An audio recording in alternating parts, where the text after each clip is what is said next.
আজ থেকে এলপিজি সরবরাহ বন্ধের ঘোষণা, দেশজুড়ে সংকটের শঙ্কা। দেশজুড়ে অভিযান ও জরিমানার প্রতিবাদে বৃহস্পতিবার 8 জানুয়ারি থেকে তরলকৃত পেট্রোলিয়াম গ্যাস এলপিজি সিলিন্ডার সরবরাহ ও বিক্রি বন্ধের ঘোষণা দিয়েছে এলপি গ্যাস ব্যবসায়ী সমবায় সমিতি লিমিটেড।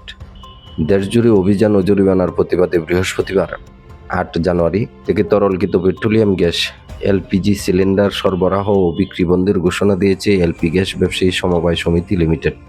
বুধবার 7 জানুয়ারি সন্ধ্যায় সারা দেশের পরিবেশক ও খুচরা বিক্রেতাদের জন্য জারি করা এক নোটিশে এর সিদ্ধান্ত জানানো হয়।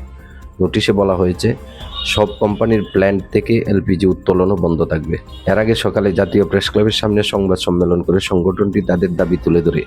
ব্যবসায়ীরা জানান, বাংলাদেশে এনার্জি রেগুলেটরি কমিশন বিইআরসি নতুন করে এলপিজি সিলিন্ডারের মূল্য সমন্বয় করেছে পরিবেশকদের সাথে কোনো আলোচনা ছাড়াই।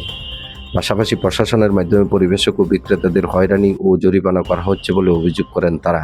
সংবাদ সম্মেলনে বলা হয়, এসব দাবি 24 ঘন্টার মধ্যে মানা না হলে অনির্দিষ্টকালের জন্য সারা দেশে এলপিজি সিলিন্ডার সরবরাহ ও বিক্রি বন্ধ থাকবে। সরবরাহ বন্ধের ঘোষণায় সারা দেশে এলপিজি সংকটের আশঙ্কা তৈরি হয়েছে।